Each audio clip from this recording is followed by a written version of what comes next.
Welcome to the Loving Truth Podcast, where it's all about finding clarity, confidence, and peace in the face of marriage challenges. And now your host, relationship expert, and certified master life coach, Sharon Pope. Hello, loves. It's Sharon Pope, and this is The Loving Truth. Today, I want to talk to you about what it means to step into the gap of your relationship. Now, stepping into the gap is a phrase that I use a lot in my coaching practice.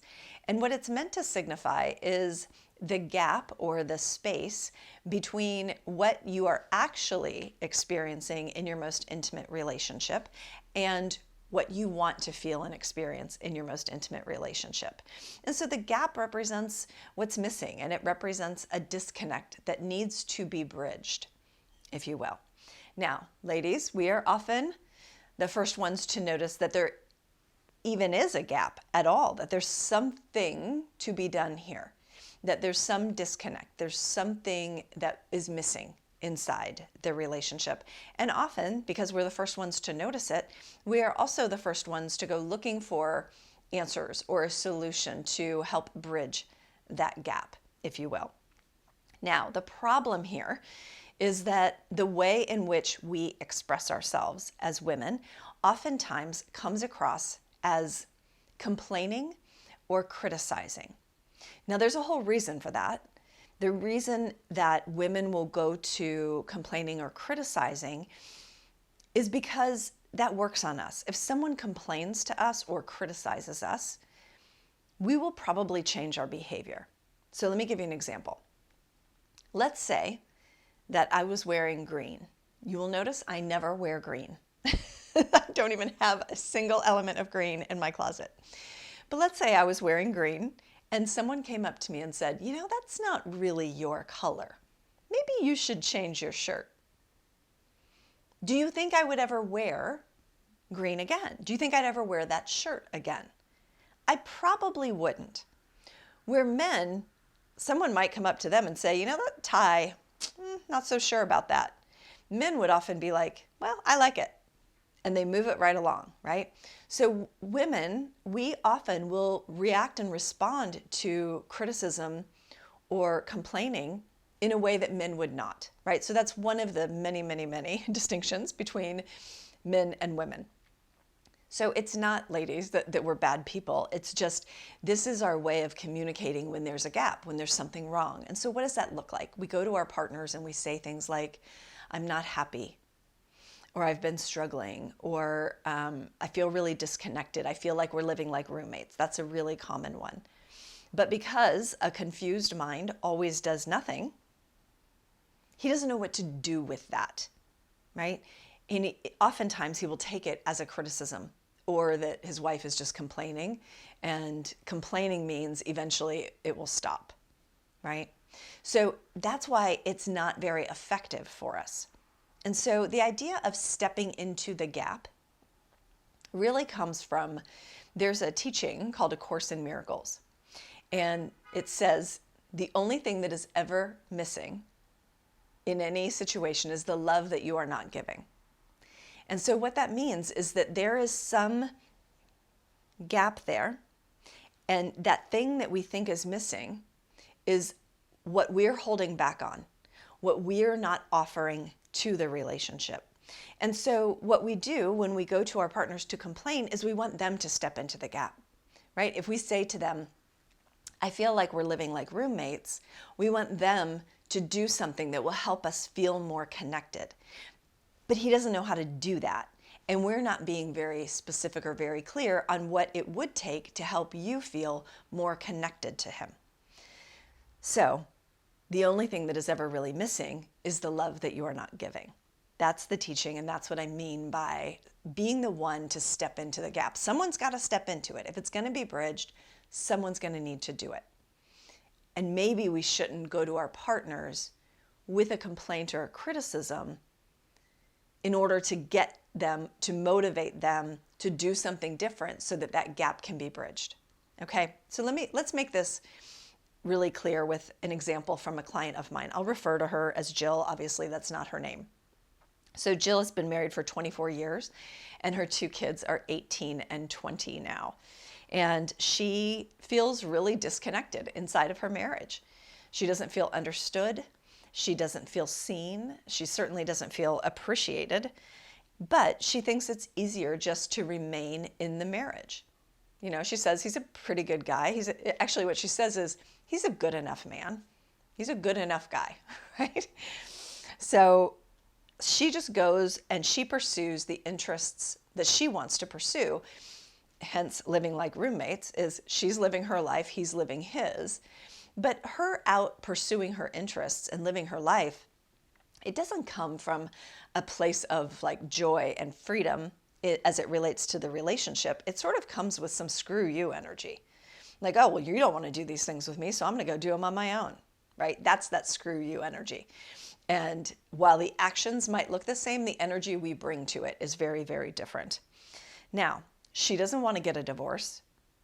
That's not something that, you know, she's anxious to do. But when she feels that gap, she goes to him and, like many women, says things like, I feel so disconnected from you right now. I feel like we've been living like roommates for at least a decade. And remember, a confused mind always does nothing. He doesn't know what to do with that, so nothing happens.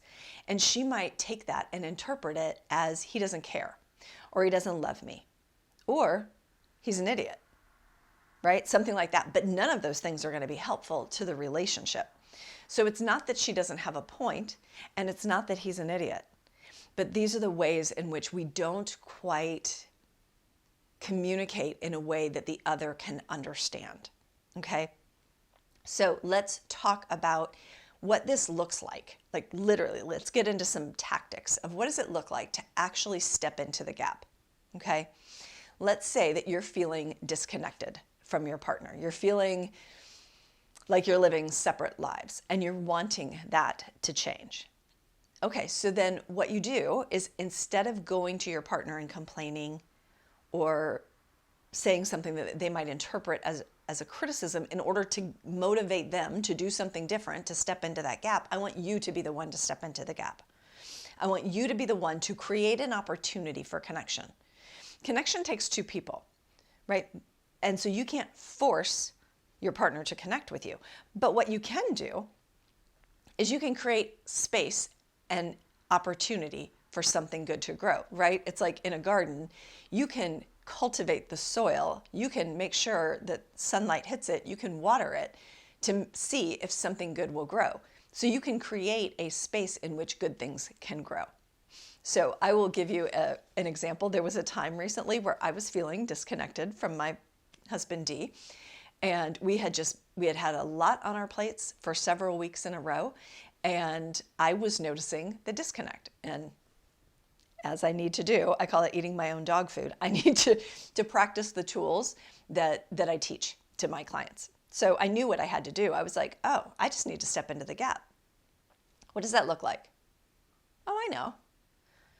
So I went to the wine shop and I got a bottle of rosé.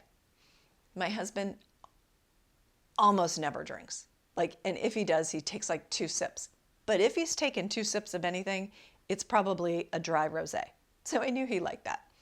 And he loves grouper, specifically grouper nuggets. So I went to his favorite fish store and I got a big old fillet of fresh grouper. And I brought it home. Now, I always have a stash of cards at home as well. So I wrote him out just a nice little card and just said, I love you and I appreciate you, and some other nice things I'm sure I said. So this is what I call grouper nuggets and rosé, people. It's not that hard, right? I went and I got some fish. I got a bottle of wine. I pulled out a card from a cabinet. I wrote some nice things down. I know what my husband's love languages are. It's acts of service, and it's words of affirmation, and then third is affection. So I did several of those things in order just to help him feel loved. That was it. I didn't have an expectation of what he needed to do in return. I wasn't doing it with a motive. of here's what needs to happen next. Like, I'm not doing it from a place of trying to make or force something to happen. I'm just like offering love. Like, I want to connect. Let me get a dinner that he really likes. So grouper nuggets and rosé, folks, when in doubt. You don't have to overthink it. It doesn't have to be steak and lobster and you have to go out to this fantastic meal where you're going to spend $200. It can be grouper nuggets and rosé, okay? But that's what it means. Like, if you want to reconnect, just create an environment where connection might be possible. Do something nice. Know what your partner's love language is and offer that, okay? Now, let's say that you're not talking much, okay? Or maybe when you talk, you're talking about the kids, you're talking about work to a certain degree, and you're talking about the weather. Like, those are the only things you talk about because those are safe, right? So if you want to open up the lines of communication, then instead of waiting for your partner to step into that gap, I want you to step into that gap by asking lots of questions and by getting curious about what's going on for your partner. What's happening in their lives? What are they interested in? What are they thinking about?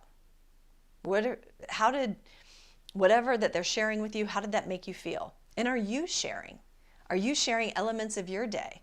I feel like sometimes when we get into our long-term committed relationships, we just stop sharing the details of our lives. We give like the high level, like, how was work? Well, it was fine. Or how was work? Yeah, it was good. It was good. But we don't say, well, why was it good? Tell me about it. Well, I had a win today where I wasn't sure. I made this pitch and I wasn't sure it was going to go over, and it did. The client loved it. And now we're able to move forward with a project. So I felt really good about that. And then Joe and I went out to lunch. Like, we stop sharing and we stop asking about the details of one another's lives. So if you want to communicate more, and you want to be known, and you want to be seen, and you want to be understood, then first seek to understand. First seek to know.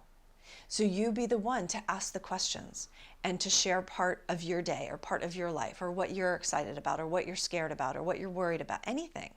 Just open up, crack yourself open a little bit, and then ask more questions of your partner just to be curious. Again, not to make anything happen, not to force anything, but just to open up the lines of communication. Whatever you do, don't just limit it to the weather and the kids.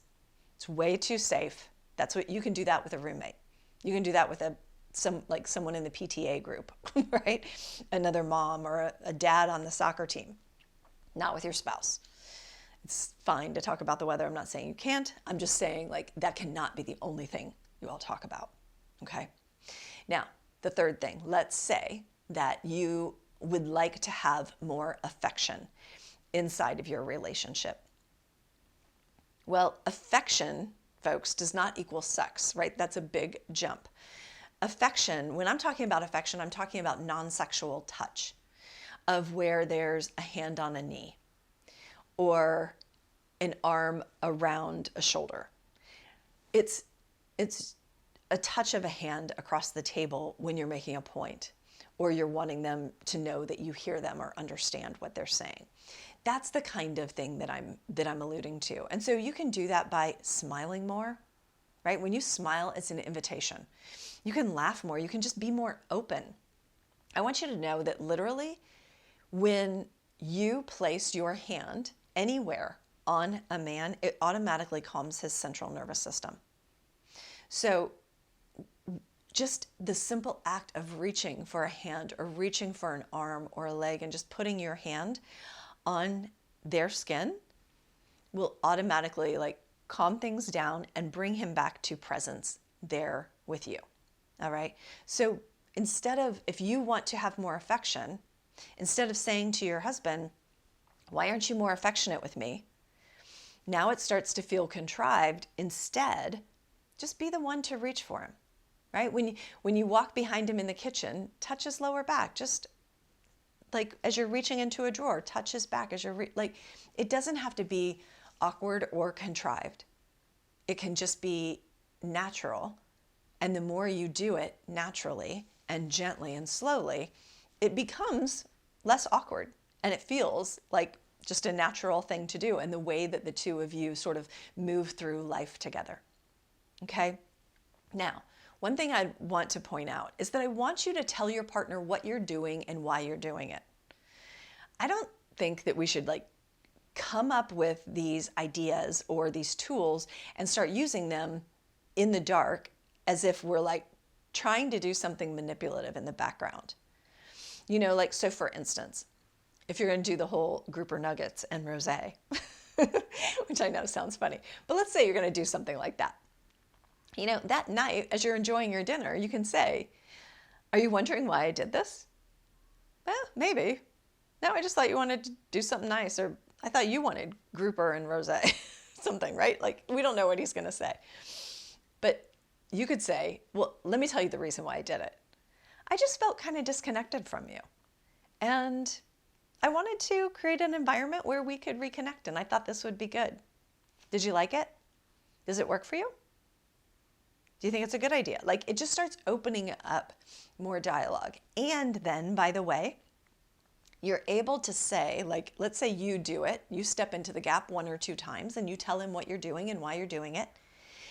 The next time you say, "Next time I want it to be your turn," right? When you notice a gap, I want you to do something about that, right? I want you to, and even if you, because women, we will notice it first, and if we wait for them to notice, it might be a year later. But let's say you notice that there's a disconnection and you want to do the whole grouper rosé thing. Do you just say, "Hey, I think it's time that we reconnect. Can you take the lead on this one? Let's make something, let's just have dinner together tonight. Just something fun, light and easy. Can you take the lead on that? Would you be willing to take the lead on that?" Right? So it doesn't mean that it all has to be you. Because I know many of you are probably sitting here thinking, "Well, why me?" I hear you, Sharon, but why me? Why do women always notice the gap? And why are we always the ones going out looking for solutions? Why can't men notice and why can't they step into the gap? Here's what I always say to the why me question. Why not you? Someone has to do it. In order for that gap to be bridged, someone's going to have to take an initiative. Someone's going to have to do something different than what you've been doing in order to create a different result. So we could sit back and wait for our partner to notice it and know what to do, or we could be willing to play to our strengths. And here's what I mean. Why you? Why not you? Number one, you're the one that wants change. You notice the gap. You want that gap to be different. You want change. So why not you? Secondly, when it comes to this stuff, the reason why women notice it first, when it comes to relational dynamics or communication when it starts to break down, or connection when that connection starts to break down, the reason why women notice that is because relationships are our sweet spot. Relationships for women are consistently at the top of their priority list. In terms of what would create a happy life for a woman, relationships are number one. The health and quality and closeness, connectedness of those relationships is number one. It's not number one for men. Also, if you think about, go back thousands of years when we were hunting for our own food, right? Men would go out hunting for the food. Women would be back in the community taking care of the kids and taking care of one another, right? Because it was very much a community.